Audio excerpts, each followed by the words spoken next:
Hoje o projeto Memória do Tribunal Regional do Trabalho da 9ª Região recebe o doutor Fabrício Nicolau dos Santos Nogueira, uma das pessoas que trazem consigo toda a genealogia das tradicionais famílias paranaenses.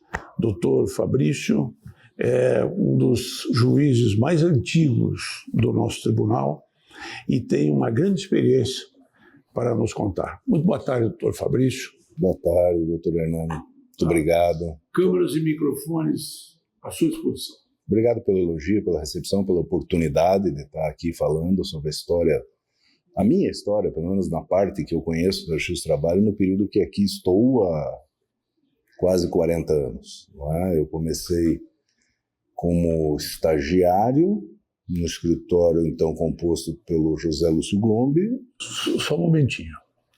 Deixa eu lhe cortar aqui, para nós começarmos um pouco antes. Tá.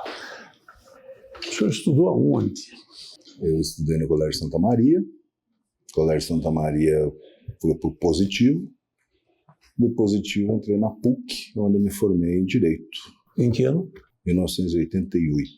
Voltando, então, ao seu estágio no escritório do Dr. Lúcio Glombi. Sim, lá eu comecei em 1985, como estagiário.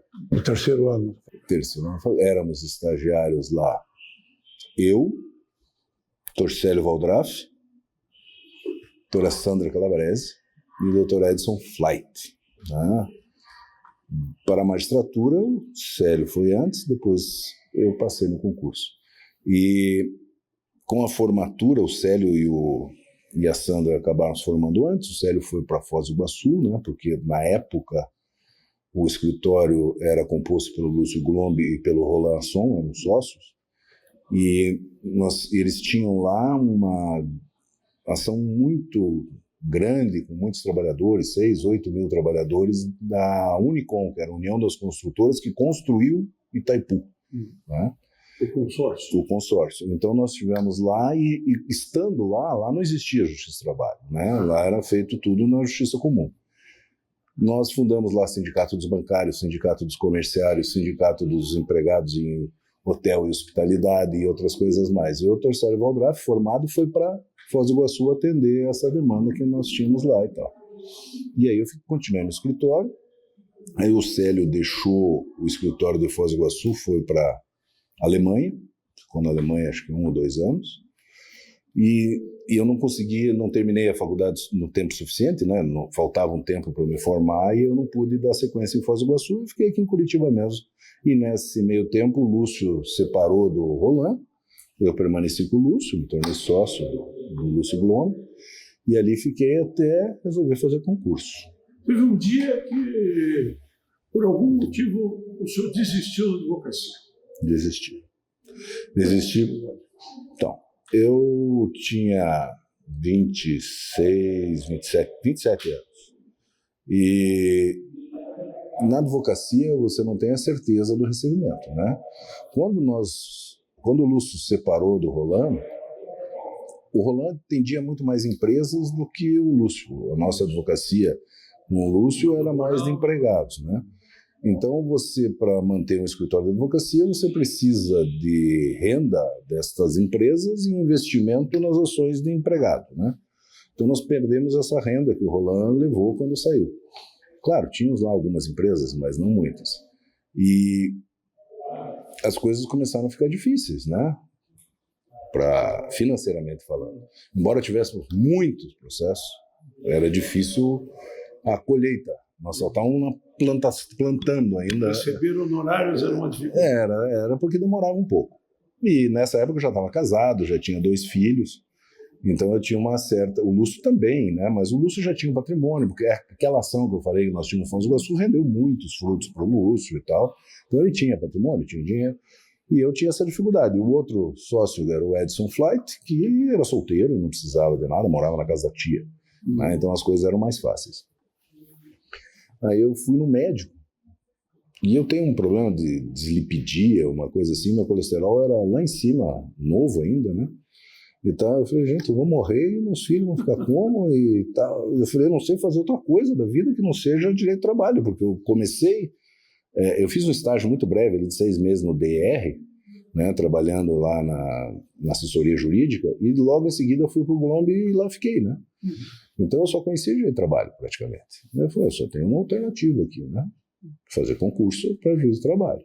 O Célio havia me convidado a fazer concurso lá quando ele começou. Eu falei, não, vou ficar na advocacia e tal, mas isso foi antes da separação da sociedade, né? E aí eu falei, olha, eu vou ter que fazer alguma coisa. Aí cheguei para o Lúcio e falei, olha, eu não tenho... eu estou aqui isso foi em 1994. Eu falei, eu não tenho... No final de 93. Eu falei, eu não tenho férias, nunca tirei férias, nunca nada, né? Eu preciso parar 6 meses. Ele falou, pô, mas como é que eu falei? Eu falei, não, eu faço aí uma audiência ou outra, um recurso, mas eu preciso parar 6 meses para estudar. Me inscrevi no curso da Matra, fiquei 6 meses estudando, junto com o Dr. Eliezer, Walter, que é juiz de Santa Catarina, Eliezer hoje é desembargador aqui, pelo 5º, o Walter e o Schroeder, que passou no mesmo concurso que eu e está aposentado. E ali nós estudamos por 6 meses, fizemos um concurso. No primeiro concurso que eu fiz, eu reprovei na prova de sentença, porque eu não consegui terminar a prova de sentença. Eu falei, olha, isso aqui dá para passar. E aí voltei a trabalhar, porque esse concurso foi nesses primeiros 6 meses. Assisti aulas lá com o Dr. Dalazen, graças a ele, um grande professor, né? O ministro Dalazen, eu consegui compreender um pouco mais. Aquilo que a gente fazia, não sabia por que fazia, né? Como advogado. Aí você começa a entender melhor as coisas e tudo mais. E passei no concurso no final de 94. Era o Ricardo Sampaio, presidente do tribunal. O Ricardo Sampaio veio e nos disse que não podíamos dar posse ali no final do ano, porque nós tínhamos um problema de orçamento, como é que a gente ia receber e tal. Nós fomos tomar posse em 95, né, o pessoal do meu concurso. Tomamos posse e começamos. Em uma semana eu estava em Maringá. E lá fiquei 1 ano. De Maringá, e aí começou. Maringá, quais foram as outras? Maringá, vim para Curitiba, né, porque no primeiro momento eu não queria estar em Curitiba, porque advoguei aqui muito tempo, né, então nesse primeiro ano eu fiquei fora, depois voltei, fiquei aqui 1 ano em Curitiba, fui a Paranavaí, fui a... onde mais? Umuarama, fiquei 2 anos em Umuarama, Paranaguá, Umuarama trabalhei com o Irã, Paranavaí trabalhei com o Paulo Boal, e em Paranaguá com o Eduardo Baracá. Aí abriu-se oportunidade, nós existia aqui em Curitiba uma Secretaria Integrada de Execução, que chamava CIEX. Abriu a oportunidade de eu ir para a CIEX, eu fui para a CIEX, e lá fiquei até ser promovido em 2002, para Cascavel. Lá em Cascavel eu fiquei 1 ano, fui para Telêmaco Borba, foi novembro de 2002 para Cascavel, novembro de 2003 fui para Telêmaco Borba. Aí, em julho de 2005, o tribunal aqui resolveu fazer uma convocação de 15 magistrados do primeiro grau para atender uma demanda extraordinária que houve aqui um tempo, lá em 2005. E eu fui um dos 15 que fui convocado. Aí fiquei aqui convocado 2005, 6, 7, 8, aqui convocado no tribunal. Aí o ministro Dalazen era o corregedor, aquele mesmo que me deu aula lá, então, era o corregedor-geral, chegou aqui e falou que essa situação era completamente irregular, que o tribunal estava criando cargos e que isso tinha que ser corrigido, e foi a primeira vez na vida que eu recebi um aviso prévio, porque me deram 30 dias, ele deu 30 dias para o tribunal mandar todo mundo embora. Né? Volta para a vara. Volta para a vara. Aí eu voltei, só que aí já voltei para Araucária. Em Araucária fiquei lá com o Dr. Luciano Coelho, Kaminski, Paula, Matheus, até 2012, quando vim para Curitiba. Daí me afastei para presidir a associação e depois a Associação Nacional, fui diretor e tudo mais durante muitos anos. E em Curitiba, de Curitiba passei a ser juiz auxiliar em 2017, juiz auxiliar da Corregedoria, do desembargador Sérgio Murilo. Ficando 18 e 19. Eu fui juiz auxiliar do Sérgio Murilo na Corregedoria. Depois, 20 e 21, juiz auxiliar do Sérgio na presidência, porque havia ali o desembargador Birajara, que seria o presidente, e ele acabou se aposentando e antecipou a presidência do Sérgio, né? O Sérgio tinha programado, e a gente tinha programado de se afastar, nos afastarmos por 2 anos, depois voltar. Só que houve uma interrupção com a aposentadoria do desembargador Birajara, e o desembargador Sérgio assumiu a presidência, e nesta presidência foi assim a experiência mais marcante da nossa carreira. O grande fato relevante da sua carreira foi a coordenação do grupo de trabalho da Covid, a forma de combater a Covid dentro do tribunal, deixando o tribunal fazer todo o procedimento jurisdicional, mesmo numa época ainda sem vacina. Como é que foi essa experiência? Ali, o Sérgio tomou posse em dezembro, e 2019. E ali começa uma administração, tinham vários projetos, várias coisas que ele queria desenvolver e que a gente tinha pensado junto ali para fazer um monte de coisa. Só que houve uma interrupção abrupta, né? Covid. Começou com um pouquinho aqui, um povo reclamando ali, de repente, 20 de março, o tribunal fechou, mandou todo mundo para casa, e nós tivemos que estruturar esta situação sem nenhum paradigma anterior, sem nenhuma referência, sem nem saber, inclusive, o que era aquela doença. Ninguém sabia o que era direito aquilo. Uns achavam que isso ia passar, como teve aquela gripe aviária, aquela coisa, ia passar em 90 dias, outros diziam que isso não ia passar nunca, outros diziam que ia passar em 6 meses, então a gente não tinha uma indecisão muito grande. E numa situação dessa, que o desconhecido é flagrante para todo mundo, ninguém tem ideia do que vai acontecer, eu propus ao desembargador Sérgio, e ele aceitou e criou um observatório do Covid-19.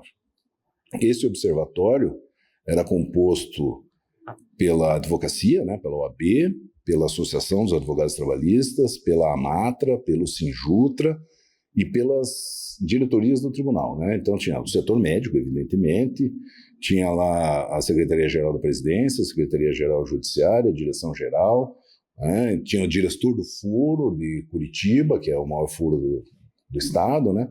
Para a gente tentar construir alguma solução. Tinha um Ministério Público, a doutora Margarete estava lá, claro, que contribuiu bastante, inclusive.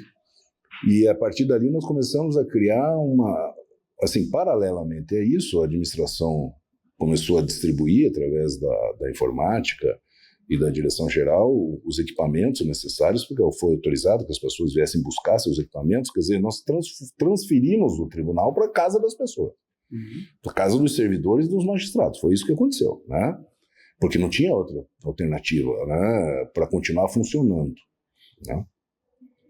E aí as pessoas se estabeleceram em casa e os juízes voltaram a fazer as audiências, os servidores voltaram a desenvolver suas atividades, né, tanto no primeiro quanto no segundo grau, desembargadores fazendo as sessões, a coisa estava andando. Só que a advocacia fez uma pressão muito grande naquele momento, né? Eu lembro que eu participei de várias lives, que era moda na época, né?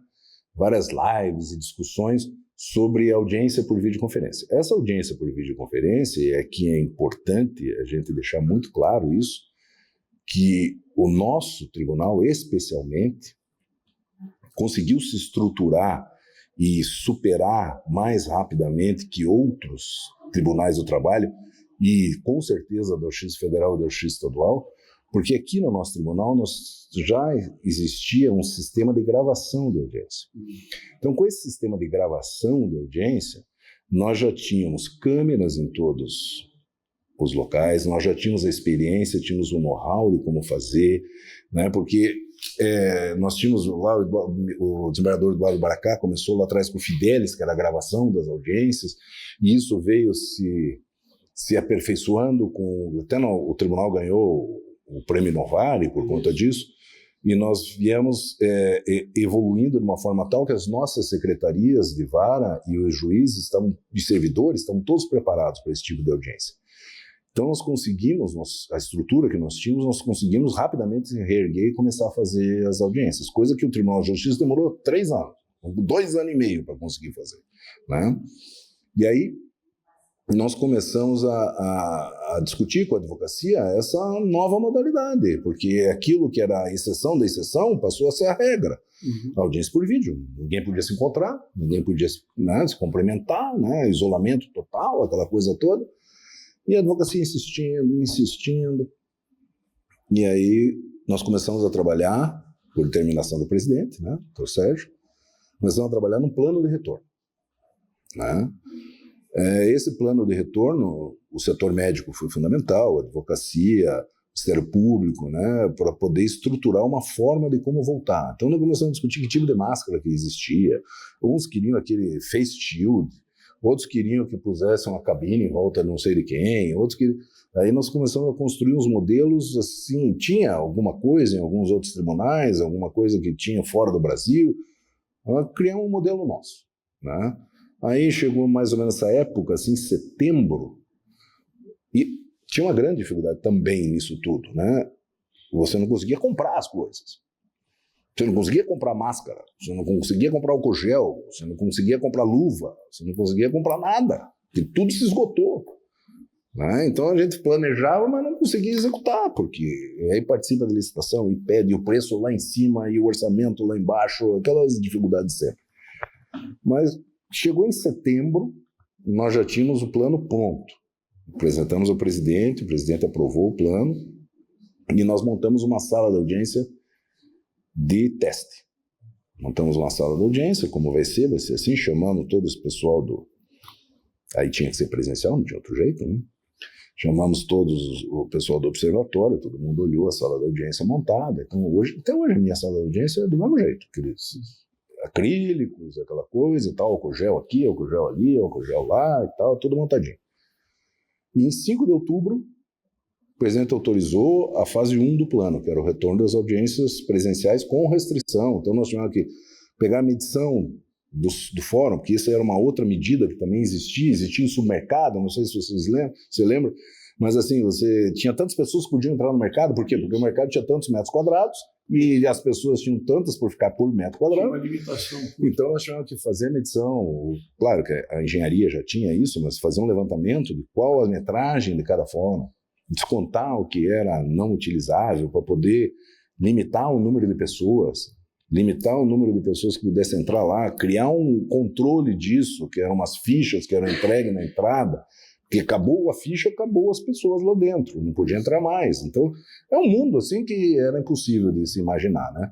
E isso consumiu a administração como um todo, né? Mas dia 5 de outubro de 2020 foram autorizadas as audiências presenciais por conta dessa pressão toda. E, de fato, começaram a ocorrer. Embora é aquela história que assim, seus desejos foram atendidos, né? O desejo da advocacia foi atendido. Na hora que os desejos foram atendidos, eles mesmos chegaram à conclusão de que aquilo era uma besteira. Tanto que hoje nós não conseguimos tornar mais, né? A maioria dos advogados não quer mais fazer audiência presencial. Porque ele tem que sair do escritório, parar o carro, vai gastar com estacionamento, vai gastar combustível, vai gastar tempo, vai ficar esperando, a audiência atrasa. Ele está ali, ele perdeu o dia inteiro para fazer uma audiência que durou 10 minutos. Enquanto ele está no seu escritório, ligado ali, entrou na audiência, continua trabalhando e tal. Então, nós voltamos, fizemos o plano de retorno, voltamos a atender, tivemos alguns casos de contaminação dentro das instalações da Justiça do Trabalho, mas aí por inobservância de todo o plano que nós fizemos. E dentro daquele plano, nós tínhamos a orientação, né? Então, eu, como juiz auxiliar, o secretário-geral judiciário, que era o Sandro Reis, e a secretária-geral da presidência, que era a Sônia, nós começamos a visitar todas as unidades do Estado. Então, a partir do dia 5 de outubro, eu comecei a visitar por Francisco Beltrão, onde trabalhava a minha esposa, e foi o primeiro lugar que eu fui, né, porque eu fui para lá com ela, porque queria fazer audiência presencial. Então nós fomos lá para ele, visitamos aquela região, Francisco Beltrão, Pato Branco, 2 vizinhos, tá? Palmas. Daí dali saímos e fomos rodando o estado, fazendo o quê? Fazendo orientação, verificação dos protocolos. Às vezes chegava num lugar, porque a gente tem aqui, por hábito no nosso tribunal, ter lá o espaço para criança, espaço para livro, isso tudo não podia existir. Em alguns lugares tinha aquela Bíblia em cima, que o cara pegar o dedo, passar, tinha que tirar. Aquelas cadeiras que eram, o tribunal gastou muito dinheiro em cadeiras de plástico, né? Se fossem essas aqui de madeira, estava tudo certo. Mas era uma cadeira estofada não podia, tinha que tirar tudo, trocar. Então a gente fazia fiscalização do protocolo no estado todo. Isso eu rodei 2 vezes o estado do Paraná, em todas as 97 unidades judiciárias, eu, o Sandro e a Sônia visitando e verificando o cumprimento do protocolo. Então, onde nós tivemos algum, e foi pontual, foi assim, fizeram uma festinha de aniversário dentro da unidade, coisa que não era possível, e se contaminaram com Covid. Então, não foi porque o plano não funcionou. Então, esse plano montado à época, por uma situação que ninguém sabia o que era, foi uma maravilha. Funcionou. E assim, como ninguém sabia o que era, e nunca ninguém tem uma solução para tudo, né? Essa construção coletiva de todo esse pessoal que estava reunido nesse observatório foi fundamental para manter o tribunal vivo e de pé, funcionando, né? Isso foi dentro da história, não só da Justiça do Trabalho, né, da história da humanidade, foram poucas as ocasiões, né? A gripe espanhola, que nessa dimensão acho que nunca teve. E foi loucura.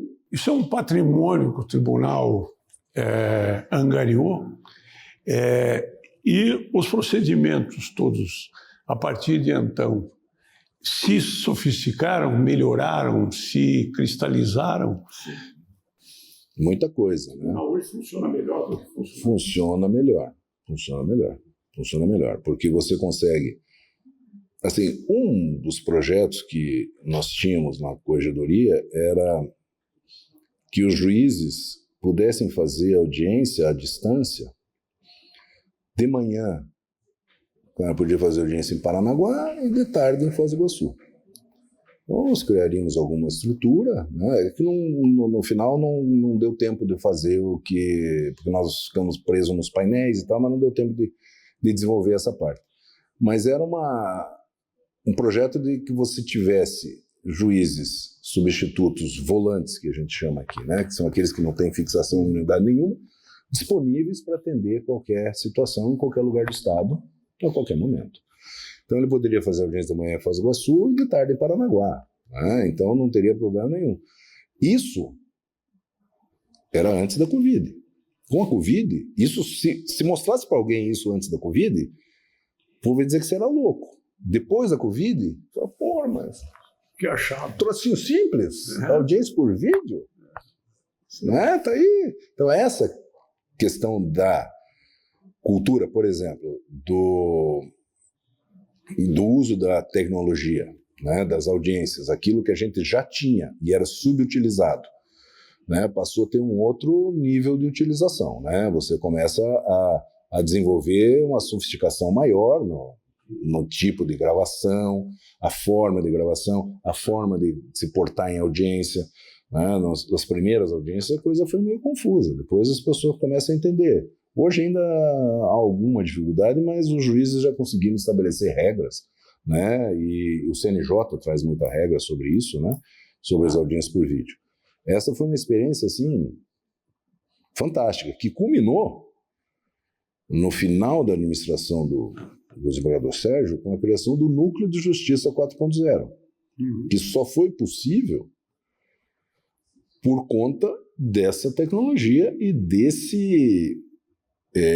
dessa aceitação, dessa coisa que ficou corriqueira.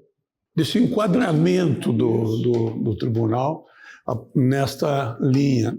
E o Núcleo de Justiça 4.0 é um rompedor de paradigmas, assim, ele rompe a questão da jurisdição como território, né? Porque hoje por que 50 metros para lá não sou mais juiz. Então, neste mundo que você está interligado com tudo, que o processo pode ser acessado em qualquer lugar e a audiência pode ser feita de qualquer lugar. Então, essa questão física é uma questão que... Mas daqui a pouco isso tudo vai... É que ainda existe legalmente, mas o núcleo isso se rompe, né? E além de romper essa questão da barreira física da unidade, você rompe com a questão da existência da própria unidade. O núcleo não tem sede. Por que você precisa de um prédio, né? Os prédios estão fadados a... Assim, como no começo do processo eletrônico, você teve que reestruturar a arquitetura das unidades judiciárias, porque antes tinha o quê? Muito processo. Então, na secretaria tinha que guardar processos, estantes, espaços. Aí sobrava pouco para o gabinete de juiz, pouco para a sala da audiência, porque tinha que ter os processos.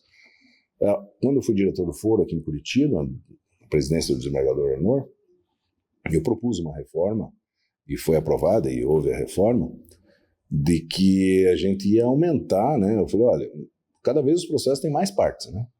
Com essa terceirização e tudo mais, não é mais um réu, são 2, 3. Né? Quando pouco, né? Não é 5, 6. E aí a sala de espera não cabe ninguém, a sala de audiência não cabe ninguém, e aquela secretaria imensa sem processo. Aí nós avançamos a secretaria, a sala de audiência para a secretaria, avançamos as salas de espera, foi tudo preparado com isolamento acústico, as salas de audiência para poder gravar e tudo mais. Isso foi em 2016. Então, por isso que eu falo que a gente estava à frente do tempo, né? E, da mesma forma que o processo eletrônico trouxe essa possibilidade de você rever a arquitetura, a audiência por videoconferência, a justiça 4.0, então, leva você a ver se necessariamente você precisa de um prédio do jeito que ele é hoje. Você não precisa só de um que eles chamam lá de PID, que é Ponto de Inclusão Digital. Que é um computador, um servidor. O cara ir lá, estou com dificuldade, vai lá no PID de Curitiba, endereço tal, você vai lá e se conecta, porque o juiz está em algum lugar aí, esperando para fazer audiência. Né? Então essas coisas, assim, com o tempo essas coisas vão acontecer. Esse é o futuro da Justiça do Trabalho? Eu acredito que sim. Como eu a conheci, para o que está hoje, já se modificou muito, né? E se pararmos para pensar assim... Algumas evoluções. Mas em muito pouco tempo, porque a Justiça do Trabalho que eu conheci era a mesma justiça comum, o processo é papel. A evolução que houve foi deixar de costurar o processo para pôr aqueles grampos, aquelas bailarinas que cortavam a mão da gente. Foi essa a evolução. Né? Depois, quando sumiu o processo de papel, né, e isso foi rápido, né? Eu estou falando aqui, o nosso aqui foi em 2008, mais ou menos, 2008. A doutora Rosali, que fez a instalação das 3 varas digitais em Curitiba. Né? A partir daí, os processos foram sumindo, desapareceram fisicamente. Com a Covid, nós tivemos essa experiência das audiências por videoconferência, coisa que ia acontecer 10 anos depois, teve que ser antecipada no tempo para vencer uma situação específica de uma pandemia e tudo mais. A soma disso, essa revolução toda, nesse curto espaço de tempo, nós estamos falando em 12, 15 anos no máximo, a Justiça do Trabalho virou outra coisa do que era até 2005, 6, 7, 8. Era papel e virou outra coisa. E essa outra coisa não vai parar. Isso não vai parar. A evolução vai levar lá para frente. E o futuro, um prédio como esse aqui, tal, não sei se não só na Justiça do Trabalho, não estamos falando de Justiça do Trabalho, não, no Judiciário como um todo. O Judiciário como um todo, né? Não, nós vemos isso na iniciativa privada, né? os grandes escritórios, eles estão diminuindo também, né? Porque as pessoas trabalham muito mais em casa hoje do que... Sim. Você precisa de uma sala de reunião para atender alguns clientes presenciais, se for o caso. Quer dizer, a Justiça do Trabalho tem mais problemas fora do seu âmbito, e explico isso como os embates com o Supremo Tribunal Federal, por exemplo, do que dentro dela. Quer dizer, dentro ela parece estar muito bem estruturada para avançar.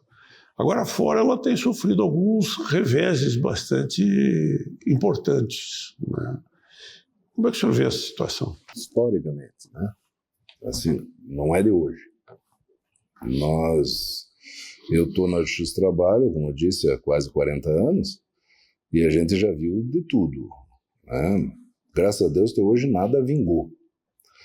A gente sai meio chamuscado, mas vai levando e depois da Constituição de 88 nós fomos fortalecidos em muito, né?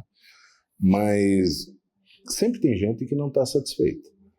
As decisões do Supremo Tribunal Federal recentes, né, a respeito primeiro da nossa competência, depois da questão da existência ou não do vínculo de emprego e tudo mais, são decisões...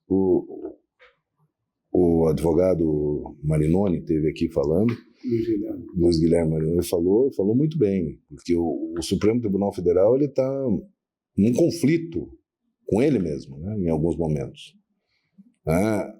A recente decisão do ministro Alexandre de Moraes com relação ao X, a apreensão de dinheiro de uma terceira empresa, porque o Elon Musk é sócio dessa terceira empresa, se eu, juiz do trabalho, fizer isso aqui, eles vão cassar a minha decisão. Durante algum tempo nós fizemos esse tipo de decisão, mas o Supremo disse que isso não é possível. Nós tínhamos que fazer IDPJ, nós tínhamos que fazer isso, nós tínhamos que fazer aquilo, nós tínhamos que fazer aquele outro. Então, esse conflito, quer dizer, o Supremo, numa hora ele fala que eu não posso, mas ele pode. Mas esse Supremo é Supremo? A esse ponto de poder fazer coisa que ninguém mais pode? Né? Essas decisões, eu tive caso aqui ontem, segunda-feira, eu tive convocado aqui na cadeira da desembargadora Marlene e recebi vários processos de relator ali na quarta turma, e acabou que eu tive um processo de vínculo de emprego, 3 processos de vínculo de emprego seguidos na pauta. O primeiro eu reconheci o vínculo, era um caso, acho que, de um representante comercial. O segundo era o caso de um médico que havia uma decisão do Supremo Tribunal Federal cassando numa reclamação a decisão do tribunal, da turma, né, determinando reanálise. O que cabe de reanálise nisso? Aplicar a decisão do Supremo. Tem outra. Então, o primeiro foi reconhecido, o segundo, na reanálise, foi negado, né, declarando a incompetência, mandando para a Justiça Comum. A reanálise. Isso. A reanálise foi essa, né? Declara a incompetência e manda para a Justiça Comum. Se julgar improcedente, acaba a vida do cara. Então, pelo menos, manda para a Justiça Comum que continua.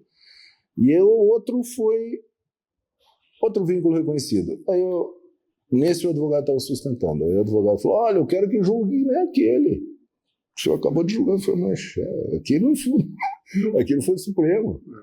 Aquilo veio de cima. Aquilo foi o Supremo. Então, e o que ele está querendo dizer, esse advogado? Ele falou, se você não julgar que nem aquele, eu vou para o Supremo.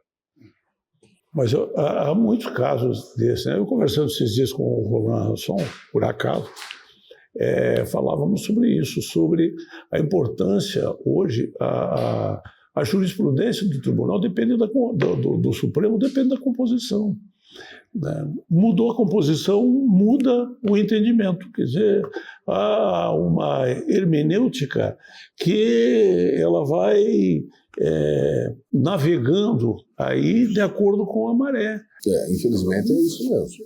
Infelizmente é isso. Que é um tribunal feito de pessoas, né? por mais que eles se achem supremos, é de pessoas, né? E essas pessoas têm as suas preferências, vaidades e visões do mundo, né? Cada um tem uma visão do mundo diferente, né? Doutor Fabrício, encaminhando para o final, qual o conselho que o senhor dá aos novos bacharéis que têm assim, um sonho de enveredar pela carreira da magistratura? Vale a pena judicar no seu entendimento? Vale, se a pessoa tiver vocação e determinação para isso, né? Não é porque em alguns momentos a remuneração é boa e a grande parte desses meus de magistratura 30 anos, a remuneração é muito ruim, mas a satisfação, assim, eu como advoguei quase 10 anos, eu posso dizer, a magistratura é mais gratificante que a advocacia. A advocacia, você é um eterno pedinte, né? Você pede, suplica, pede, suplica, pede, suplica. Às vezes tem sucesso, às vezes não tem sucesso. Quando você tem sucesso, é porque seu cliente tinha direito, é isso que ele vê. E quando você não tem sucesso, é porque você é ruim. Na magistratura, não. Na magistratura você consegue se realizar de outra forma, né? Você consegue dizer o direito, você consegue resolver algumas questões que te satisfazem, né? Eu me lembro, uma vez eu fui jantar num restaurante aqui em Curitiba com o Ricardo Sampaio, que foi presidente do tribunal, né, na época, inclusive, que eu tomei posse, e a mesa do lado tinha um casal que ficava olhando e tal. A mulher se levantou e veio até ele, falou: olha, o senhor foi o juiz que deu a sentença da licença maternidade da minha filha, que ela adotou uma criança na Copel, ela era empregada da Copel, adotou uma criança, e não existia previsão para licença maternidade para a mãe adotante. E o Ricardo, juiz de primeiro grau, deu a decisão, foi mantida pelo tribunal e tudo mais, e assim, 30 anos, 20 anos depois, essa mulher vem e levanta. Quer dizer, isso você não vai encontrar em outra coisa, né? A magistratura te dá essa oportunidade de fazer essas coisas, de participar. É difícil, tem que ter vocação. Não dá para entrar porque durante um tempo agora tem o tal dos concurseiros, né? Na minha época não tinha. Na minha época, quando eu fiz concurso, você fazia concurso pela tua área específica de vocação, né? Eu nunca pensei em fazer um curso para juiz estadual ou para juiz federal, né? Nem para o Ministério Público do Trabalho. Mas hoje as pessoas fazem concurso para tudo e às vezes dá num lugar, né? Se ele tiver sorte de ter um viés um pouco mais aberto, um pouco mais social, menos formal, menos rigoroso, que é a justiça comum, né, ou qualquer outro cargo que tenha por aí, vai dar muito bem. É interessante e vale a pena. Mas tem que ter vocação. Perfeitamente. Doutor Fabrício, muito obrigado pelo seu depoimento. Muito agradável sempre conversar consigo. Estamos à disposição. Muito obrigado pela oportunidade. Um abraço.